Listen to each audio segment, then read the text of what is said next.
Hi Primary 3, here's the start of Chapter 2 of How to Train Your Dragon. Chapter 2, Inside the Dragon Nursery. You have probably guessed by now that Hiccup was not your natural Viking hero. For a start, he didn't look like a hero. And here he is.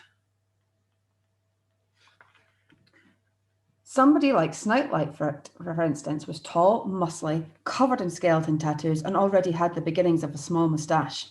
This consisted of a few straggly yellow hairs clinging to his upper lip and was deeply unpleasant to look at, but still impressively manly for a boy not yet 13. Hiccup was on the small side and had the kind of face that was almost entirely unmemorable. He did have heroic hair, which was very bright red and stood up vertically, however much he tried to wet it down with seawater. But nobody ever saw that because it was hidden under his helmet most of the time.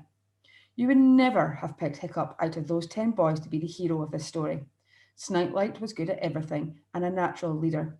Dog's Breath was as tall as his father and could do amusing things like farting to the tune of the Berk National Anthem. Hiccup was just absolutely average, the kind of unremarkable, skinny, freckled boy who was easy to overlook in a crowd.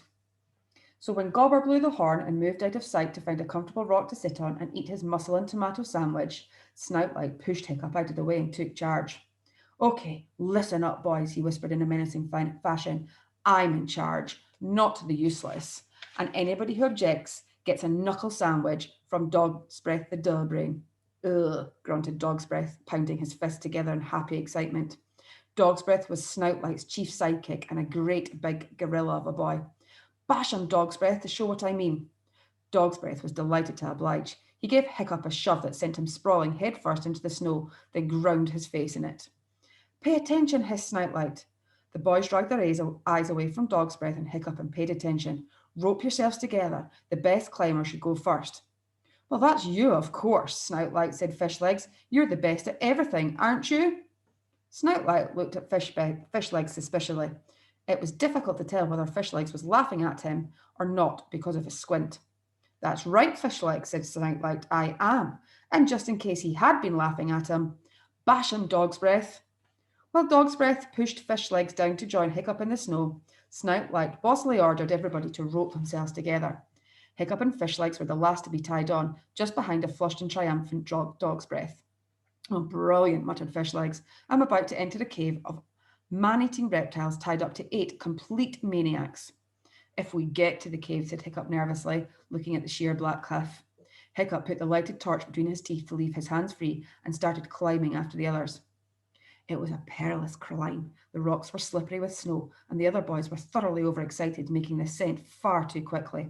At one point, Clueless missed his footing and fell. Luckily, onto Dog's Breath, who caught him by the back of the trousers and heaved him back onto the rock again before he brought the whole lot of them down.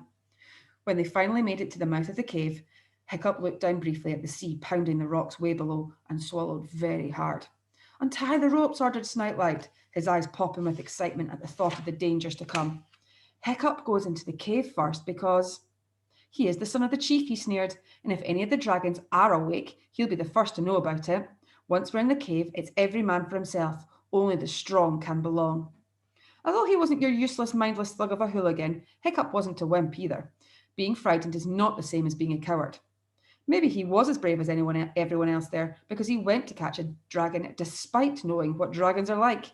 And when he had climbed perilously to the mouth of the cave and had found that inside there was a long, twisty tunnel, he still went down into it, despite not being too keen on the long, twisty tunnels with dragons at the end of them. The tunnel was dripping and clammy. At times it was high enough for the boys to walk upright. Then it would close down into the narrow, claustrophobic holes that the boys could only just squeeze through, squirming on their stomachs with the flares held in their mouths. After 10 long minutes of walking and crawling into the heart of the cliff, the stench of dragon, a salty stink of seaweed and old mackerel heads, got stronger and stronger until finally it became unbearable and the tunnel opened out into a ginormous cavern. I'll stop there. We'll read the rest of chapter 2 tomorrow. Bye.